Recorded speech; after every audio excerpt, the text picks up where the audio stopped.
Hello world, hello YouTube lands. Yeah, I finally managed to get my camera working. It's quite clear now, isn't it, really? Compared to that video I posted last night, which is all blurry. Yeah, apparently there's a little thing on the camera which you turn, and it makes things appear into focus. So you get to see my beardy face in more focus now.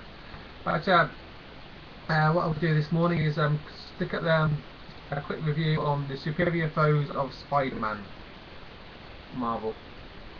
You may notice that I don't normally review many Marvel or Spider-Man comics. The reason for that is because they suck. I don't want to buy stuff and then just appear on YouTube every day slagging it off. So what I do with Marvel is every now and then I'll pick up a comic and see if it's gotten any gotten any better. So that's what I've done with the Superior Foes of Spiderman. It was a quiet week for me as far as independent comics goes. I wasn't getting that many independent comics this week. It was mostly DC I got actually.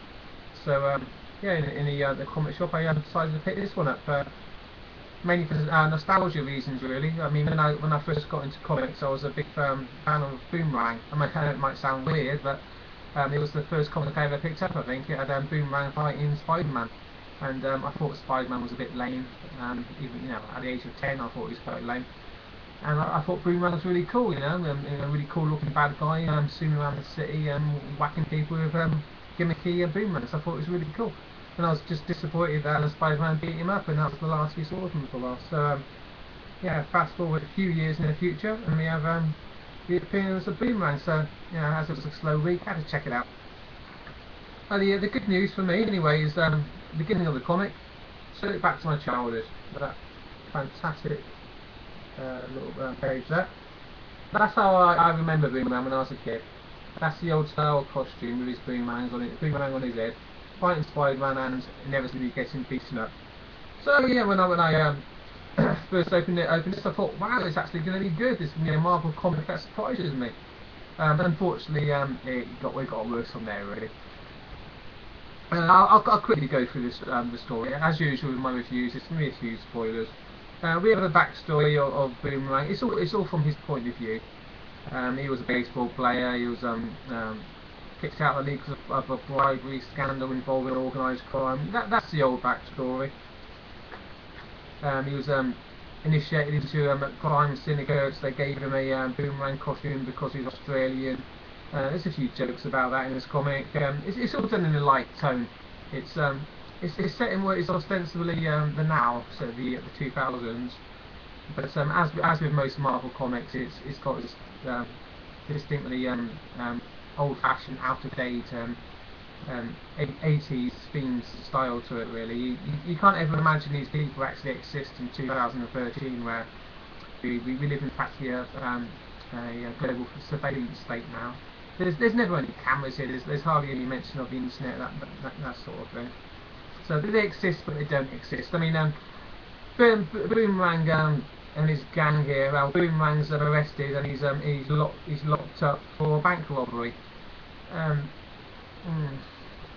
Do people even rob banks nowadays?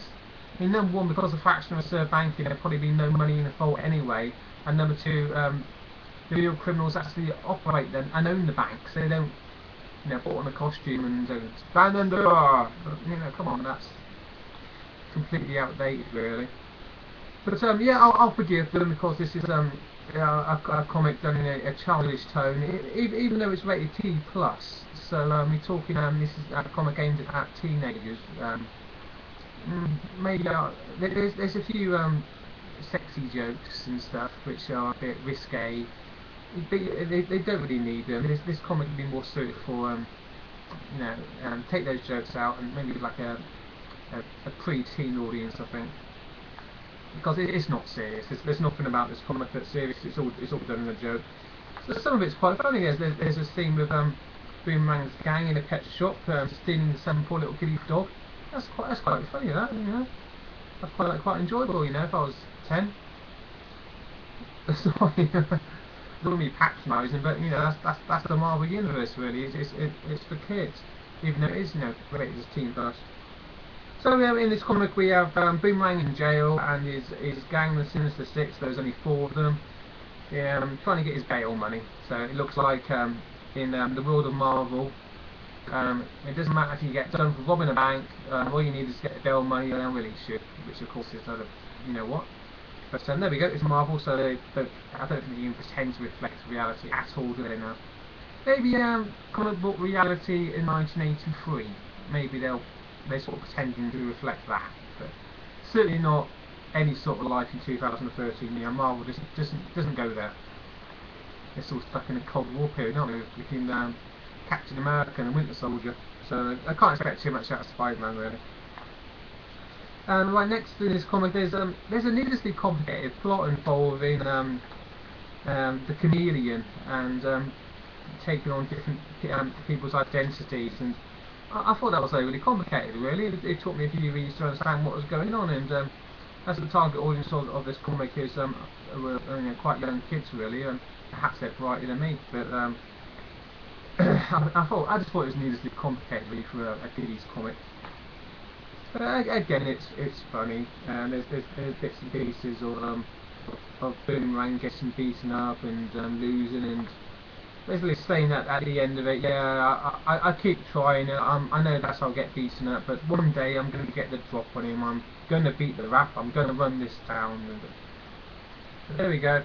That's the Superior Foes of Spider-Man. It's a load of junk, really. I'm glad I got it for this one nostalgic shot here, which I'll carefully cut out and stick up somewhere on my door, I think. That's pretty cool, so it's worth a few quid for me. But yeah, the target audience, teen plus. I can't see anyone in their teens getting anything out of this. There's no edge to it. There's no relevance to the real world. It's a bit of a laugh, maybe if you're 12, really. So yeah, the Superior Foes of Spiderman, I'll probably give it a 3 out of 10, which is what I normally give to most Marvel comics nowadays. Most of them suck, and this one, unfortunately, no exception. Okay, thanks a lot, and see you kids later. Ciao.